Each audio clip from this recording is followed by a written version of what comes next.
बिहार विधानसभा चुनाव को लेकर बीजेपी भले ही दावा कर रही हो कि एनडीए एकजुट है, भले ही BJP JDU supremo Nitish Kumar की अगुवाई में चुनाव लड़ने की बात कर रही हो, लेकिन सभी 243 सीटों पर पीएम मोदी की वर्चुअल रैली की तैयारियां देखकर जेडीयू खेमे की बेचैनी बढ़ गई है। आखिर पीएम मोदी की वर्चुअल रैली की तैयारियां क्यों उड़ा रही है सीएम नीतीश कुमार की नींद, इस रिपोर्ट में देखिए।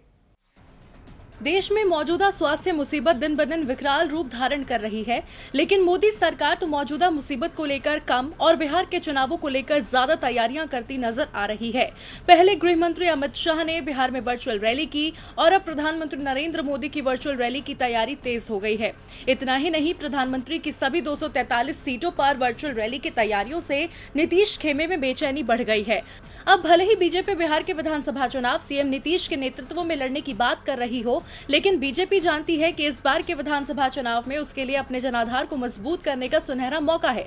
सूत्रों से मिली जानकारी के मुताबिक बीजेपी ने बिहार विधानसभा चुनाव के दौरान जो सर्वे करवाया है, उसमें ये निकलकर सामने आया है कि बीजेपी को ये मौका अपने हाथ से गंवाना नहीं चाहिए, जिसके बाद अब एनडीए में सीट शेयरिंग को लेकर तनातनी के आसार नजर आने तय हैं। माना जा रहा है बीजेपी इस बार बिहार में जूनियर पार्टनर की भूमिका नहीं निभाना चाहती है और सीटों के बंटवारे में सीधे 50% से ज्यादा हिस्सेदारी की डिमांड कर सकती है। साफ है, बीजेपी इस मौके को भुनाने में कोई कोर कसर नहीं छोड़ना चाहती। पीएम मोदी की वर्चुअल रैली अगले हफ्ते होने की संभावना है। विधानसभा क्षेत्रों के 72,000 से ज्यादा पोलिंग बूथ्स पर पीएम की वर्चुअल रैली को लेकर तैयारियां चल रही हैं। उम्मीद जताई जा रही है कि प्रधानमंत्री नरेंद्र मोदी की वर्चुअल रैली का मुख्य फोकस घर लौटे प्रवासी कामगारों पर होगा, जो इस बार बिहार में चुनाव की दशा और दिशा दोनों तय करेंगे। अब प्रवासी कामगारों के बिहार सीएम नीतीश कुमार से नाराजगी किसी से छिपी नहीं है।